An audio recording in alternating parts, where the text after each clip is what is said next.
అదే RTV app వార్తల్ని క్షణాల్లో చదివే అవకాశం ఉంటుంది. ఒక న్యూస్ పేపర్, ఒక టెలివిజన్ ఛానల్ మీ చేతుల్లో ఎప్పుడు ఉంటాయి. ప్రస్తుతం మనతో పాటు పివి నరసింహారావు కుమార్తె సురభి వాణిదేవి ఉన్నారు. వారితో మాట్లాడదాం. మ్యామ్, ఎన్నో సంవత్సరాల నుంచి డిమాండ్ ఉంది. ఈ రోజు ఆ డిమాండ్కి మంచి రోజు వచ్చింది అనుకుంటారా? మీకేమనిపిస్తుంది?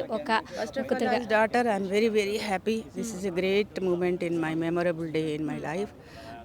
थोड़ा पहले ही आना था मगर कुछ भगवान के देर में अंधेर है, अंधेर नहीं है बोलते ना, एक प्रवर्ब అట్లా అట్లా కొంచెం లేట్ అయినా కానీ బట్ చాలా గొప్ప విషయం ఏంటంటే పార్టీలకు అతీతంగా మన ప్రధాని మోదీ గారు అనౌన్స్ చేయడం అనేది శ్రీ పివి నరసింహారావు గారికి భారతరత్న అనౌన్స్ చేయడం అనేది ఆయన విశాల హృదయానికి నిదర్శనం. పివి గారు విశ్వమానవుడు. ఒక చిన్న డిస్ట్రిక్ట్కో, ఒక రాష్ట్రానికో, ఒక దేశానికో పరిమితం కాదు. ఆయన చాలా ప్రపంచంలో నేతలందరికీ కూడా ఆదర్శప్రాయుడు. నా అదృష్టం ఏంటంటే నేను ఆయనతో పాటు అనేక విదేశీ ప్రయాణం చేసినప్పుడు heads of the states, the way they were talking to him and they were admiring him. So I'm the witness for that. So అట్లా విశ్వమానవుడు. తర్వాత కాలాతీతుడు. ఈ కాలానికి మాత్రమే సరిపోతుంది కాదు. అది చూడటానికి చాలా సింపుల్గా మన తాతగారిలాగా ఉంటారు కానీ బట్ హీఈస్ అడ్వాన్స్. ఒక 100 years ముందే ఆలోచిస్తారు. ఏదన్నా పాలసీ చేస్తే ఈ నిమిషం కోసం కాదు, తరతరాలకు పనికొచ్చేట్టుగా ఆయన సంస్కరణలు చేపట్టినారు. అది అప్పుడు పివి గారు వేసిన పునాదుల మీదనే ఇంకా మన దేశం నడుస్తుంది. ఎందుకంటే 91, 92 గురించి మీరు ఒకసారి దేశ పరిస్థితులు ఒకసారి బేరీజు వేసుకోండి. ఇప్పుడు మారిన ఈ దేశం పరిస్థితులు టెక్నాలజీ పరంగా కావచ్చు, సైన్స్ పరంగా కావచ్చు, విద్యాపరంగా కావచ్చు, పారిశ్రామిక, వైద్య అన్ని విషయాల్లో అప్పుడు పివి గారు వేసిన ఫౌండేషన్ ఇదంతా. ఓకే, ఒకవైపు పివి నరసింహారావు కాంగ్రెస్ నుంచి రాజకీయ అరంగేట్రం చేశారు. ఇంకోవైపు ఈరోజు బీజేపీ పార్టీ గుర్తించి అవార్డుని ఇస్తుంది. ఇంకోవైపు మీరు బీఆర్ఎస్లో కొనసాగుతున్నారు. సో అన్ని పార్టీలు ప్రాధాన్యత ఇస్తున్నారా? పివి గారు అని అంటే అన్ని పార్టీలు ఇక నాన్ కాంట్రవర్షియల్.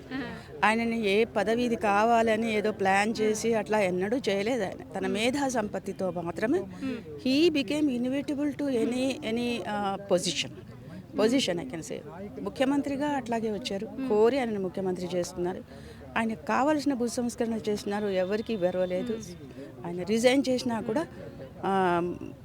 రైతులకు మేలు జరిగేలాగా అప్పుడు భూ సంస్కరణలో ఆయనకు ఆద్యుడు మొత్తం దేశంలోనే. అట్లాగే ప్రధాన పదవి కూడా ఆయన కోరుకోలేదు, వరించి వచ్చినాయి ఇవన్నీ. సో అలాంటి ఒక అపురూపమైన వ్యక్తి, ఒక మాటలో చెప్పాలంటే అట్లాంటి వ్యక్తిని మనం చూడము. ఎందుకంటే నేను కూడా ప్రజా జీవితంలో ఉన్నాను, అనేక సంవత్సరాలుగా ఉపాధ్యాయ వృత్తిలో ఉన్నాను. అట్లాంటి మేధా సంపత్తితోని ఒక పాలిటీషియన్ ఒక చిన్నగా ఎదగాలంటే ఎన్నో మంది, మార్బలం, కులబలం ఎన్నో కావాలి. కానీ ఇవి ఏవీ లేకుండా ఆయన బలమైన వ్యక్తిగా ఆయన ప్రధాని పదవి దాకా వెళ్ళినారంటే మేధా సంపత్తి. So that is inspiration for every generation, every party, every leader, every young leader. కానీ ప్రతిపక్షాల నుంచి వస్తున్న వర్షన్ ఇప్పుడు లోక్సభ ఎన్నికలు సమీపిస్తున్న వేళ ప్రకటించడం రాజకీయం కోసమే అని అంటున్నారు. వాళ్ళకి ఏం సమాధానం ఇస్తారు? రాజకీయాల్లో విమర్శించడము, దూషించడము ఏది వాళ్ళ అవసరాన్ని బట్టి చేస్తూనే ఉంటారు. వాటికి జవాబు చెప్తూ కూర్చోద్దు. కొన్నిటికి మౌనమే మంచిది. అది మా నాన్న దగ్గర నుంచి నేర్చుకున్నాం. సో మొత్తం మీద చూసుకోవచ్చు, పివి నరసింహారావు హయాంలో ఎన్నో ల్యాండ్ రిఫార్మ్స్ కావచ్చు, ఎకనామిక్ రిఫార్మ్స్ ఇవన్నీ తీసుకొచ్చారు. ఎప్పటి నుంచో ఈ ప్రతిపాదన ఉన్నప్పటికీ ఈరోజు ఆ కళ సాకారమైంది. తెలంగాణ ప్రజలు ఎంతో గర్వపడుతున్నారు. ఇంత అరుదైన అవకాశం కొంతమందికి వస్తుంది, అందులో పివి నరసింహారావు ఉన్నారు.